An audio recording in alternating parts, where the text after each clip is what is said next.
We've reached the stage of our virtual event where familiarity with our AirMeet platform is pretty well ingrained. So, the raising of hands and inserting comments into the Q&A and all those types of things are almost second nature. So this is a session where you're not going to want to be bashful because Ashleigh Faith, Knowledge Graph and Semantic Search Director at EBSCO, will not be, asking for these types of things. She'll be demanding them.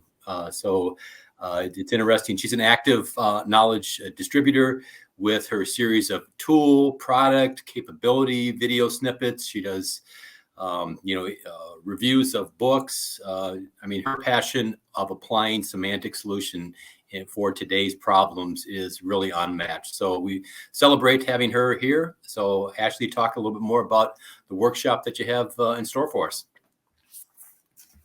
Well, Steve, thank you so much. So I won't be able to see the chat until I am done. So I suppose I will be taking questions at the end like everyone else. Although maybe if the folks that are monitoring the chat can bring some to the forefront or just interrupt me as I go. If there are questions, this is supposed to be interactive. So if you have questions or you want to chime in as we go, please feel free to do so. So yes, I do a lot of things with Knowledge Graph, but one thing I have found is the most difficult part of Knowledge Graph is not the technology, it's getting stakeholders to understand what the heck we are all talking about most of the time. And so what I wanted to share with you today is the way that I actually structure my pitches to my stakeholders. And you'll notice as we go through, I don't use the word Knowledge Graph even once. And there's a reason for that, because when you're doing these pitches, you don't necessarily need to talk about the solution so much. We all have such a passion for it and we want to get so fired up, but we have to be careful not to push our passion and expect our stakeholders to have that same passion. That's why they hire us. We're supposed to have that passion.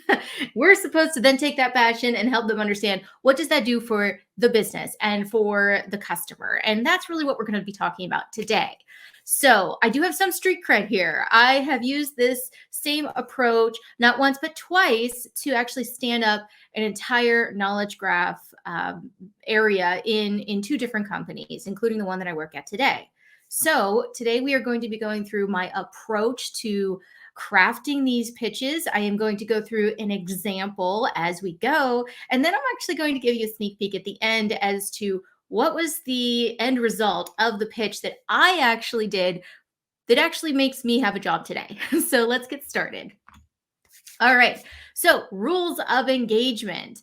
So first of all, do not use any jargon and try not to use too much techie language. So imagine your stakeholders are your end customers.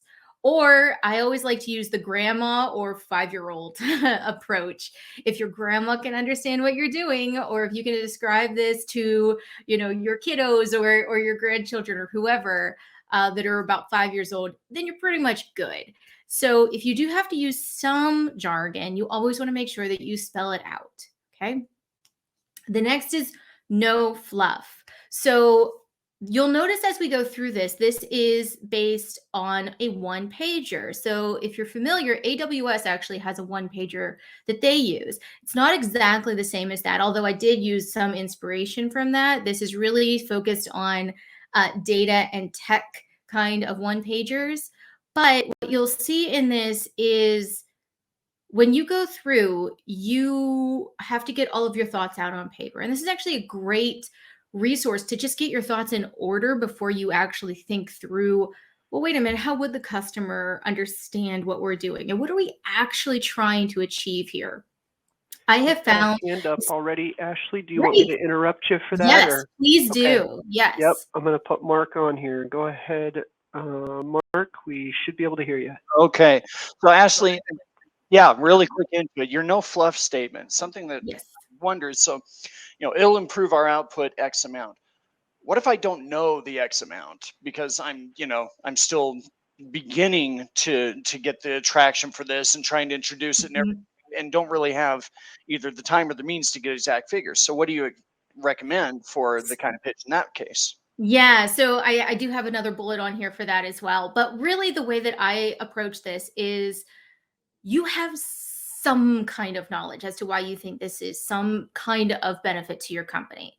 So whatever you used to determine that, that's what you should use. And it's not always going to say, we know exactly what the impact is going to be for this thing. Chances are when you're doing the pitch, you don't know that yet. And that's okay. But what you have to think through is, how did you get sold into this idea that you're going to put your neck out on the line to make this pitch? Why do you care? And that's what you need to then channel to help your stakeholders care.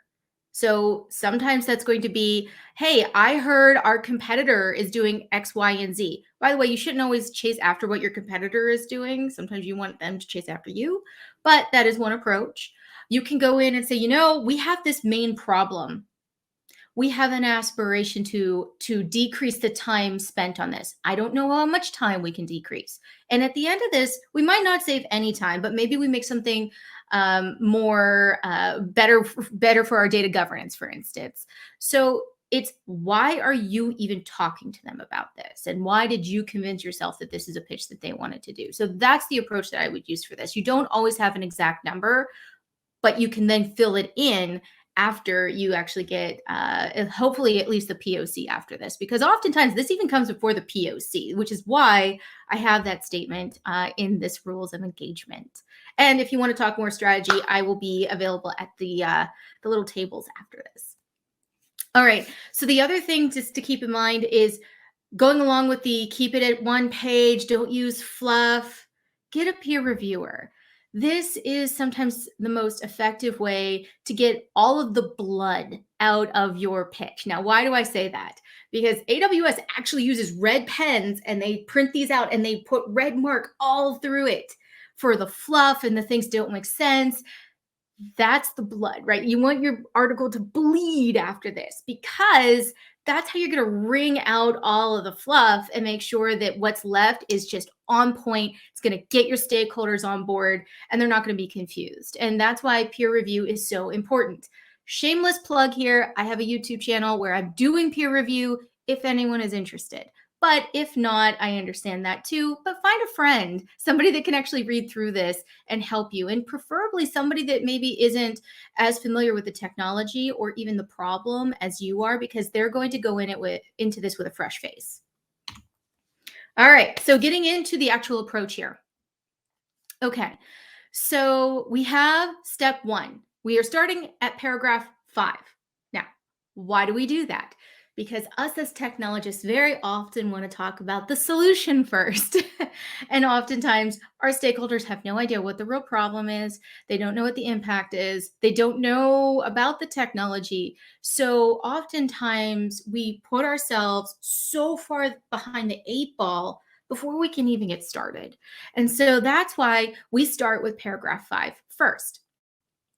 So that is, describe the fantasy to me. What is it that we desire from our product for our customer? You don't have to talk about the data. You don't have to talk about the how. This is just painting that picture for your consumer of this pitch. Think Shark Tank, right? Sell me the narrative on this. And do it in 2 sentences, which is always the tricky part. So I always kind of just put my thoughts on paper. It always comes out to like 6 pages long, and then you whittle it down from there. So here we are working at Acme, and we're saying that our customers love our funky, fun flavor pairing. So we are a beverage company. By the way, I did this exact pitch for a real beverage company that I won't mention the name. But it did go over well, and they are on their road to Knowledge Graph today because of this. So this is also a true pitch, just a little bit redacted.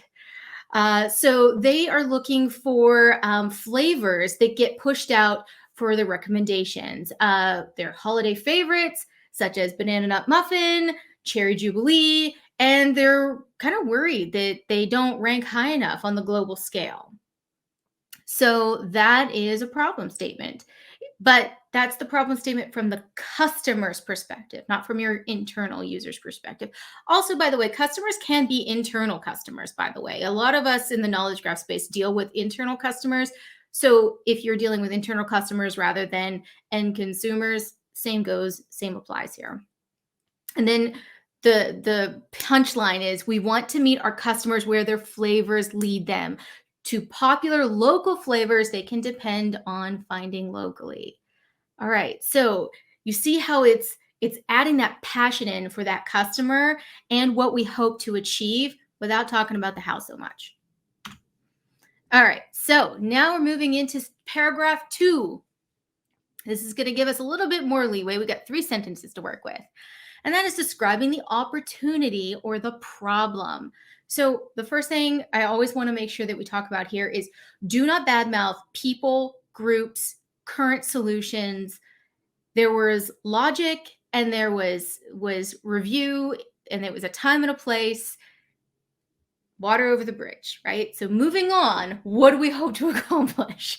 So saying our current solution just is terrible is not a way to win anyone over. So what we're looking at here is Acme will recommend only the most compelling beverages. Now, we have to define what compelling means, right? To our customer. And then we see, what does a compelling beverage mean? And then we say that this is customer and sales analytics. So we're alluding to, hey, we are data centric here. We actually have data to support our claims. We have supporting data into what do we actually want to do with this, right? And this is on the preferred taste profile. Now, one thing that might be in your pitch is, hey, we don't have the data to support this solution. That actually would be in your opportunity because that's a problem. You really need to be able to connect these things together and you just can't do it, or you don't have the data to support that. And here that might be, maybe we don't have our data in our product catalog going to the geographic area, or maybe the geographic area isn't specific enough. Like, hey, you know, our European countries, our European company, or European customers, there we go, that's the other C word here that I was looking for, really love banana nut muffin. Europe is very large, right? So, I mean, are the Italians drinking the same things as the Germans? I don't know. I mean, that would be something that you would want to put in here so that your stakeholders understand at what granularity things are, because they might not understand when you say to the geographic area, why is that a problem today? Then you look at what is the problem that you have today, and that is they don't track some of the less compelling beverages in the recommendation engine. So what does that compelling mean? Remember, it was what is their flavor profile? That information is now missing from the solution that's in place, which is apparently this 360 engine. So that's something that we are saying like, hey, we know we could actually meet our customers where they really want to be if we had some of this data and this functionality. Okay, so now we're into step 3, which is paragraph 4. And this is capture the value provided to the customer. So up until this point, right? So we're painting the narrative from the customer's perspective. We are talking about what are the problems from the customer's perspective. And now we're talking about what is the value to the customer. And you have to keep that in mind. It's so difficult sometimes to take yourself out of the solutioning and take yourself out of what you think should happen, because it's your brainchild, right? This is your pitch. You came up with something fabulous and you want people to buy into it. But you have to remember, at the end of the day, your business is there to support the customer, not you as a fabulous technologist that wants to go and play, right? I love to play. I love data. I love to experiment with wonderful and new things. And you can definitely do things like that when you get into your pitch. But for the stakeholders, it's all about the customer and the business. So here, what is that value add? And you're talking about the why. Like, why do we even want to bother with this? Because every company has competing priorities, right? We all have to deal with these. So when you're writing this part, and I'll camp on this area for a little bit because it is one of the more important aspects of your pitch. It's not the how, it's the why. Why should we care? Why should your customer care? Why should we pick this pitch over the 20 other pitches that we have? Or, hey, we're all going in for a grant right now if you're in the academic space, and your department has to pick which pitch to run with for grant writing, because that's a whole job in and of itself. It's grant writing. So why should they pick yours over something else? So while this is the value to the customer, you have to constantly be asking yourself, where is this in the priority? Because there's the front lines, things that directly impact the customer, and then there's all the supporting characters to that narrative. And it is perfectly fine if you're one of those supporting characters. Knowledge graph, search, our data management, a lot of those things are supporting characters that a product wouldn't exist without them, right?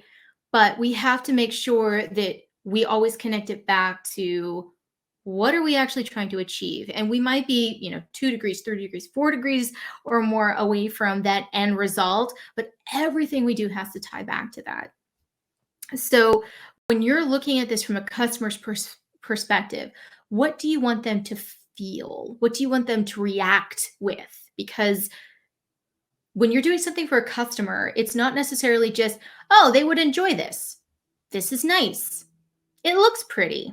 I have heard that many a time from a stakeholder. Oh, we want something that's really big impact, really fancy looking, makes us look like we're investing the money that they spend with us into smart things. It's like, but what does that do to the customer? Like, they look at it and say, oh, that's cool, and then they move away and do something else. That's not what you want. You want customer engagement. So here in our example, we are adding a value score. Now here we're getting a little bit of a hint as to the how, because you have to kind of think through, well, here are some ways that we could solve for this. You don't want to give all the different solutions. At this stage, you had to have done your research. So alluding to the very first question that we received from the audience, so thank you for that. The homework that you've done is going to really pay off in this area specifically, because you have had to think through, why do I want to do this? Why am I pitching this to begin with? And it honestly could be like, going back to, I want to play with data. Sometimes if you're working at a company and they want a new tool in their toolbox, they want to make sure that they are using the most modern data architectures. Hey, you just learned a lot from a lot of presentations here. Use that as your research. Use that as some of your fuel to your pitch, right? You just heard from a few industry experts, and you'll hear from more as we go. There is something to this knowledge graph thing. There's something to this. So maybe that's something that you can use to say, like, hey, our customers are going to really appreciate if we can connect these things together in a more effective way than we do today. And then we can measure it, right? And I think we heard a lot of that from the last presentation. So what they're proposing here is eliminate the unavailable or limited time only beverages. Not talking about how we're going to do that. We're just saying that that is what the ideal solution would look like. And it's from that 360 engine. We're also giving a very specific within a 3-month period. So anytime there are specific pieces of information you can put in that are directly tied to data, like for your sales cycle, is it a 3-month period? Is it that when you're doing any kind of promotionals for marketing or any kind of internal audits, is it on a 3-month cadence? Anything like that you want to add in here so that your stakeholders can then resonate with what you're talking about, and your customers will already be familiar with that cadence, because they're going to know, oh, around the holidays, we're going to see more pumpkin spice stuff or more mocha with spearmint in it or something along those lines.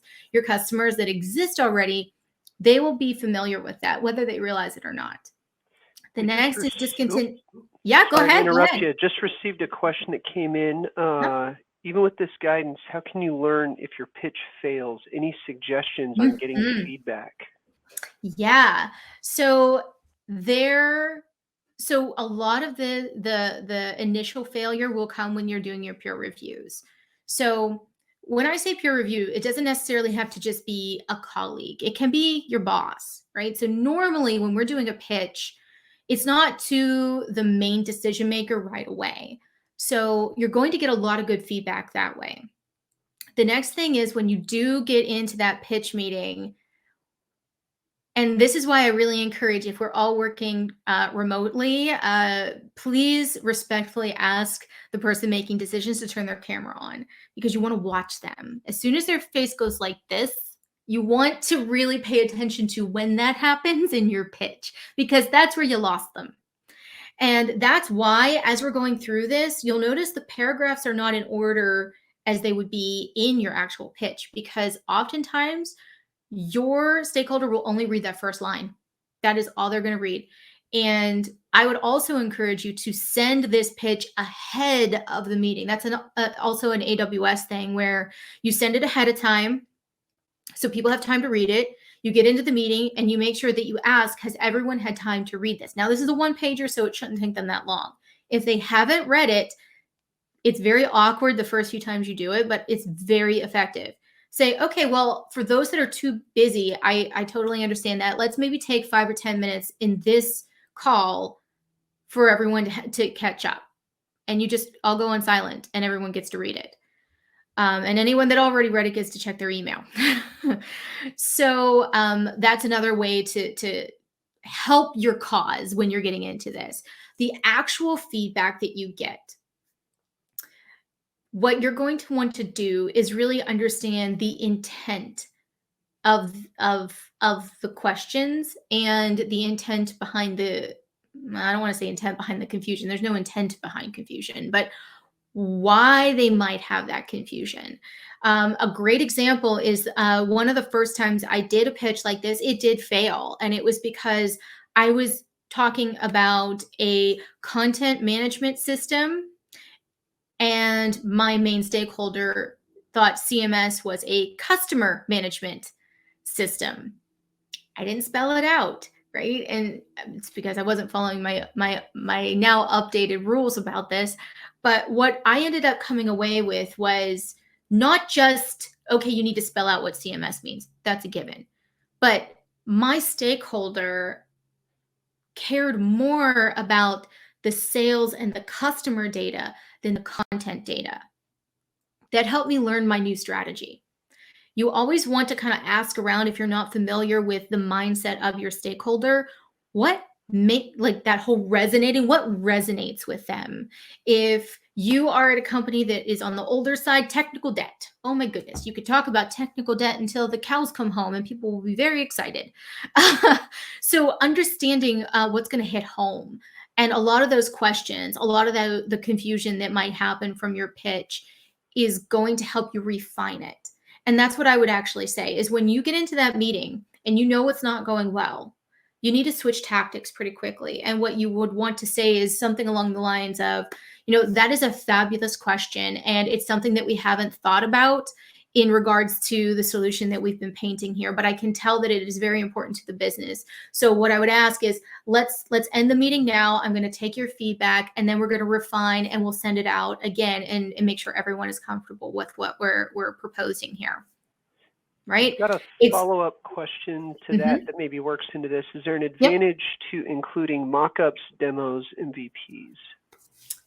Okay, so MVPs, it depends on what you mean. So this whole thing should only be your MVPs. Don't talk about anything else. And you don't have to say the words MVP. It's a one-pager, your most valuable stuff, whatever MVP means to you. That is all you're talking about here. And what was the other part of that? If you can remind me. Yep, mock-ups and demos. She said mock-ups being quite accessible with nice visuals, but demos of the same technology from a different context also possible. All in your appendix. All of that in your appendix. It is fabulous, and I'm so glad you brought that up. Appendix is part of the presentation. So you don't want to put that, and you see this presentation I'm doing right now, it's set up in slides. Don't put this in a PowerPoint. It's because people can bounce around a lot, and it kind of breaks up that narrative.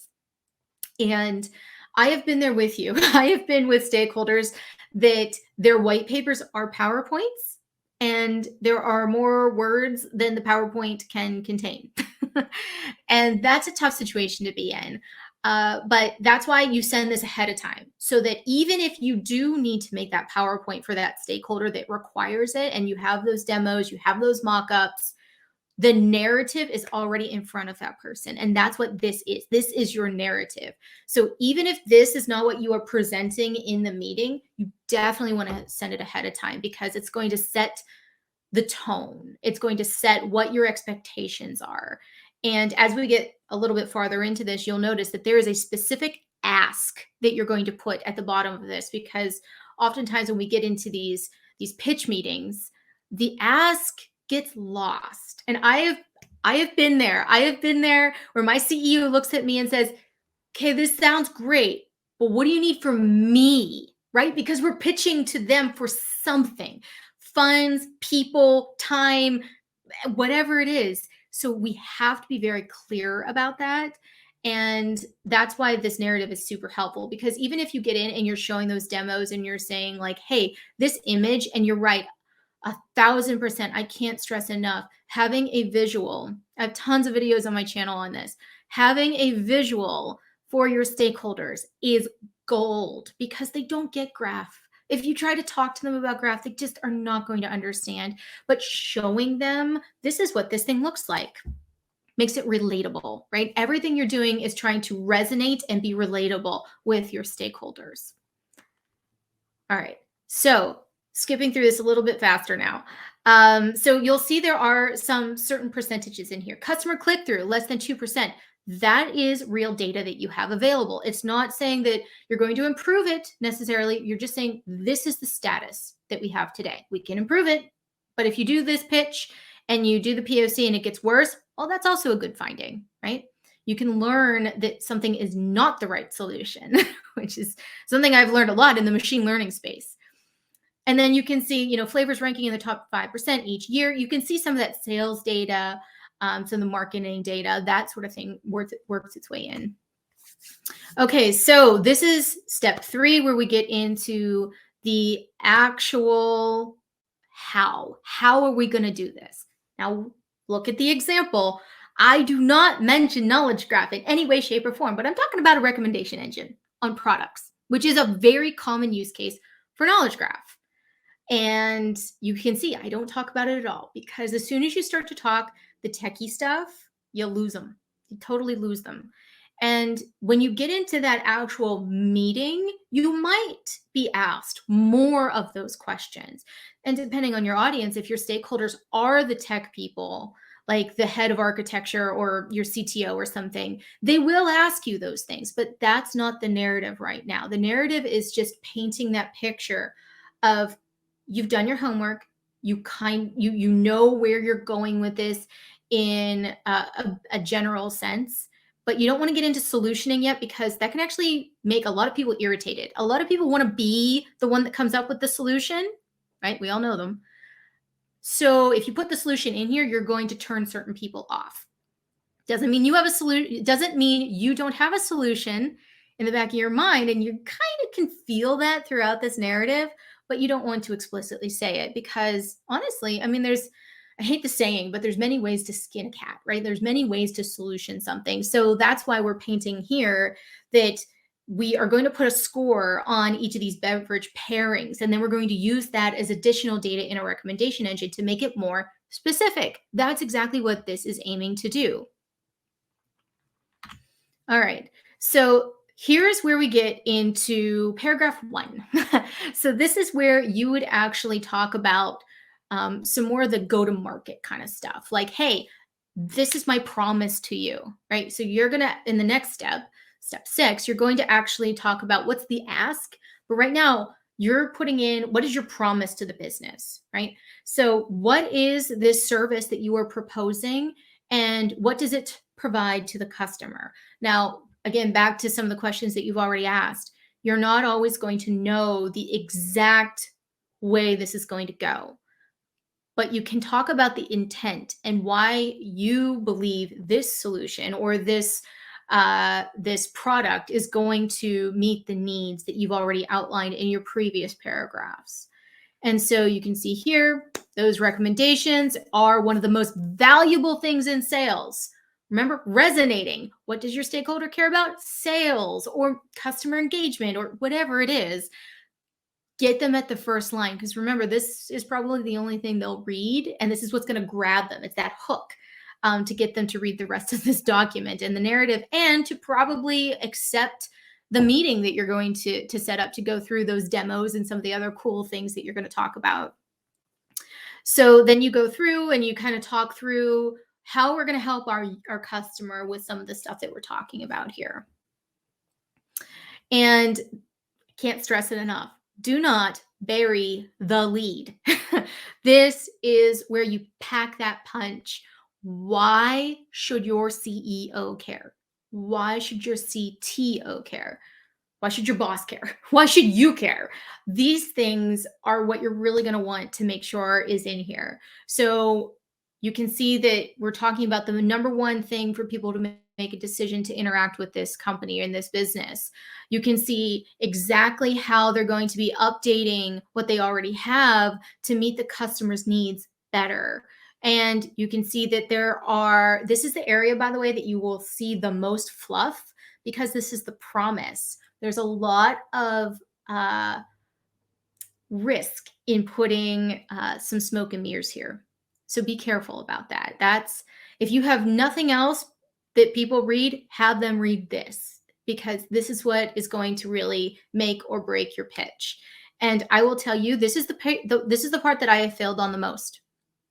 I will get in and I will start talking about all of this great stuff. And before I get too far in, the stakeholder will say, well, wait. So I saw in your first paragraph that you are proposing that this is going to do X for our customers. Can you explain that a little bit? Right? That is perfectly fine, because what it means is you grab their attention. You can go into all of the narrative based on that one question alone. They might not have even read the rest of the document, but it doesn't matter, because you made them care based on this narrative here. And we also are looking at this very last part where geographic region will increase customer satisfaction by 5% with expected growth, right? So now we're using words that are making sure that the stakeholder understands these are forecasts. And they're going to ask you for how you came up with those numbers. And that's where the homework you've done, that goes in the appendix or in the presentation you actually do when you are face-to-face with them. All right. Okay, so now we get to the important part of why do you want to talk to the CTO? Why can't you just go and talk to your development team and do this thing? So this is an area that people forget about, and that's why it's in here. You might think, well, of course. I mean, I'm going in and I'm talking to them because they're going to understand that I need X amount of resources. They don't. They have 5 seconds to care about what you're talking about in many cases. And especially if you're a startup or you're a consultant, like, you need to say, what is your call to action here? So you're pitching something on an RFP, for instance. Why should they care about you, which is the last step? And that's your promise to them. And then this part is, what are you asking of them, right? So if you're doing an RFP, you're giving them a call to action, like, hey, pick me because of the stuff I just did. And here's the stuff that we're going to work on together. This is my call to action. I'm going to be doing this thing for you. And then I need your resources for this, whatever it is for that RFP. So I've used this for grant writing and RFPs as well. One quick question that you might include here. How do you balance a pitch requiring IT and business leadership buy-in? Does the message slant in a certain way? I love that. No.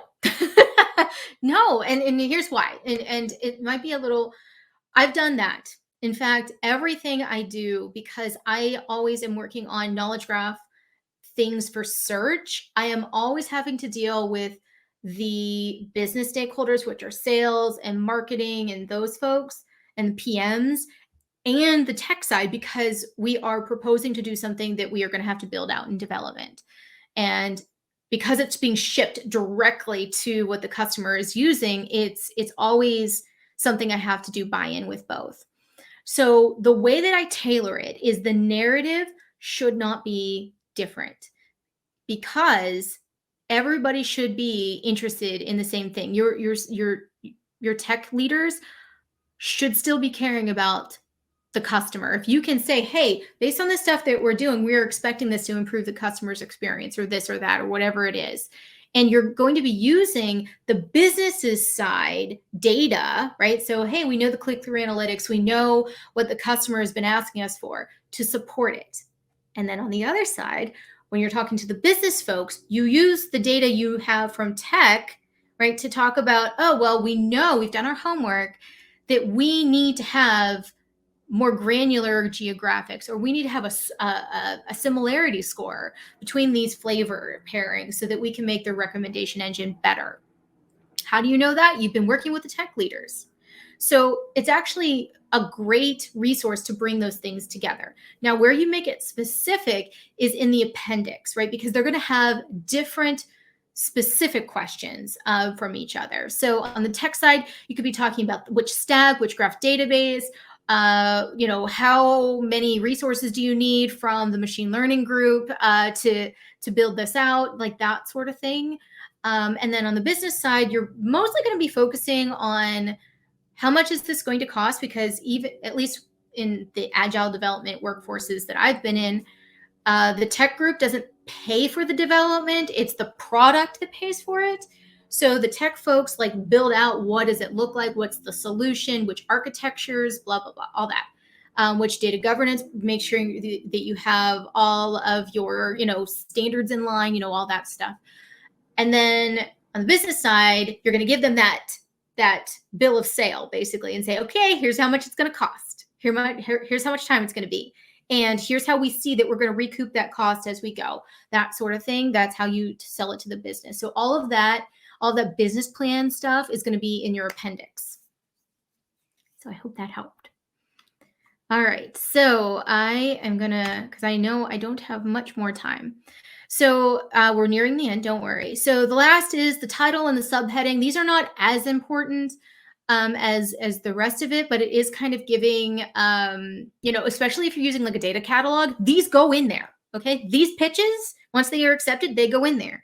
And then when you do your ADR, your architectural design, ADR, architectural design record. There we go. Which is, if you're not familiar with that, it's how do you decide which tool you're going with, that sort of thing. All of that kind of, data governance documentation needs to be tracked. So that's where this title and subheading and even tags would come into play. And this is what it looks like when we are done. So we have now put everything in the right order. And if you want these slides, by the way, I know the conference folks have them. You can always reach out to me. And all of this is also part of my video that I have on YouTube. So you can go and look it up that way as well. But you can see all of the information, one slide, very, very quick. You get right to the point right away. Acme Beverage customer satisfaction and brand loyalty is likely to increase if we do this, right? Bing, bang, done. That is the catch. Get them in, get them interested. And then you kind of go through and you can see I always put in bold the very bottom, because if you put something in bold, they always look. So don't put bold anywhere else. What is the ask? And you can see this proposal is requesting a development team to start this. And then you would have the appendix. By the way, this is my dog. I always have him in my presentations because, he's my dog. And this is, go ahead. Sorry, 2 comments. I guess one's a comment, not a single knowledge graph mentioned. This is gold. First question, how do you counter the challenge that I can't hire anyone with this particular skill set? Love it. So in your pitch, you're not talking about knowledge graph. You're not really even talking about what skill sets you need. But when you get into, the actual resourcing of it, this is one of the number one problems. And in fact, I have seen more job openings from consultancies and vendors that help people do this kind of solution than companies hiring for knowledge graph people. which makes me wonder what's going on. And it's a lot of what is probably embedded in that question that you just asked. A lot of folks are not bought into this as a full long range solution yet. And I don't say that as a blanket statement. There's a lot, like finance, for instance, of course, is into it. Fraud detection. There's like customer 360s. There are some like tried and true. But if, like, for my side, I do this for search, and there's a lot less examples of this in search than in some of the other domains. So what I end up going through is it a build, borrow, buy, right? Like we're all probably familiar with this. And so that is usually part of my pitches if that team does not exist. So the stuff you see here on the screen, this was my most recent pitch. This is my current job. This is our current knowledge graph. And it is supposed to help researchers discover related topics of research, and then they can dig into them and find out more about them. And so, and then connecting the content to that so they can actually follow through with all of their research. I had no team when I did this. So to your point, what I did was I did a survey. I kind of went out, I talked to other development teams, the other folks that were kind of doing something in search or something with subjects, because this is subject data, or the folks over in content, to kind of figure out if I could resource people from existing company assets. Now, there are NASA, right? David Meza, if anyone knows him, he makes a graph just to do that, by the way, and that's fabulous. I wish I had one to do that. RHR is not as fabulous as NASA's, apparently. But what we did is we resourced people that were interested, had some of the skill sets of thinking through the modeling, and then we taught them. And there are some fabulous people that I actually brought in to help train. Kurt Kaggle, if anyone knows, I know Alan is here somewhere.